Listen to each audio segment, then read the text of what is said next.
Alors, bonsoir à toutes et tous, c'est les Actions Furieuses de ce jeudi.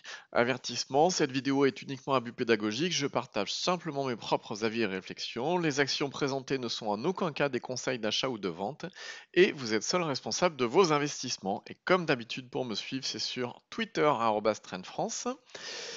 On va passer directement à la citation du jour. Le trading n'est pas pour les amateurs, les rêveurs ou les désespérés. Cela nécessite avant tout un trait de dévouement inébranlable.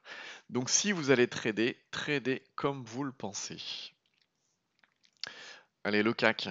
Eh ben, c'est toujours pas très beau, hein. On n'arrive pas à gagner la zone de force. Donc je le redis à chaque fois, hein, la zone de force, c'est cette zone bleu turquoise qu'on a sur l'indicateur extra trend qui indique les zones à forte probabilité haussière. Tant qu'on n'est pas dedans, bah, c'est pas gagné, on n'a pas les probabilités haussières avec nous. Donc là, c'est le cas. On n'arrive pas à passer. Il faudrait déjà récupérer cette ligne de traîne avec la résistance dynamique au-dessus, en pointillé rouge. Une fois qu'on l'a passé, ça sera déjà mieux, mais pour l'instant, c'est pas le cas. En semaine, par contre, on s'inquiète pas trop, hein. On est toujours en pleine zone de force, donc tout va bien. Mais en journalier, c'est un peu plus incertain. Allez, au niveau des furieuses, qu'est-ce qu'on a aujourd'hui?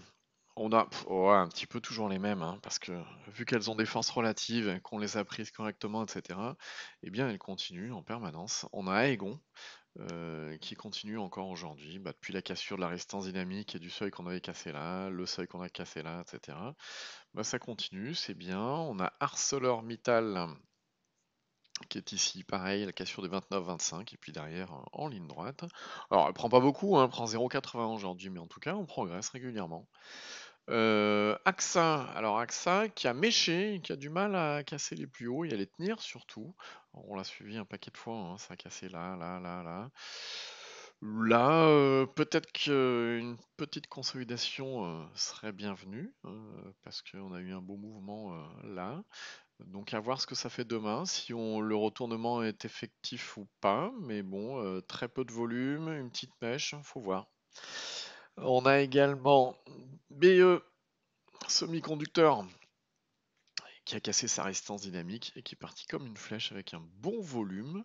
Alors BE, ce qui est intéressant, c'est quoi? On va la regarder en mois. En mois, bien évidemment, c'est bien haussier. En semaine, on a une prochaine cassure de résistance dynamique à guetter en bougie semaine. Puis alors derrière, là, si ça passe, je vous dis pas, derrière c'est festival. De Snink, qui a toujours pas réussi à casser ses 3,69, donc on surveille toujours.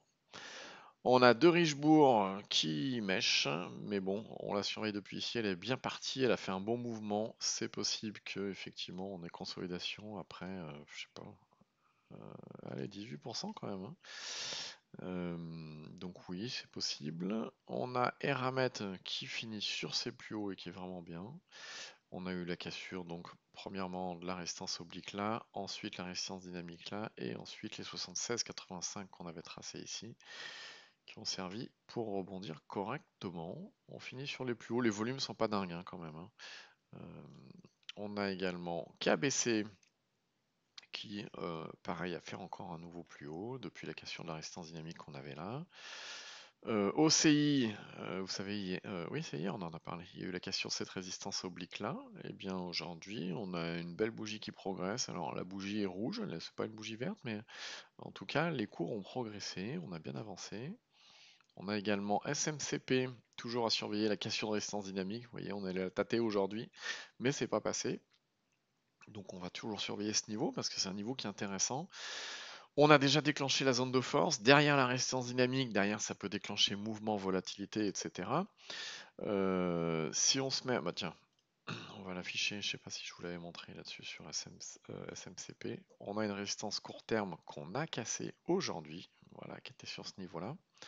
Et puis si on se met en semaine, qu'est-ce qui se passe? On a une résistance court terme au-dessus de la tête, là on n'a pas encore cassé.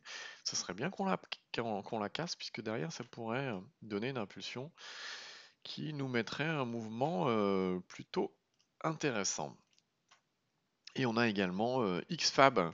Vous savez, on avait les 9,42 à surveiller, et avant ça, on avait surtout cette oblique baissière là à casser. C'est ce qui avait été fait il y a quelques jours. Et puis aujourd'hui, on continue. Alors vous voyez, belle mèche encore. S'il y a beaucoup de valeurs qui ont méché comme ça, cherchez pas, ça vient du CAC.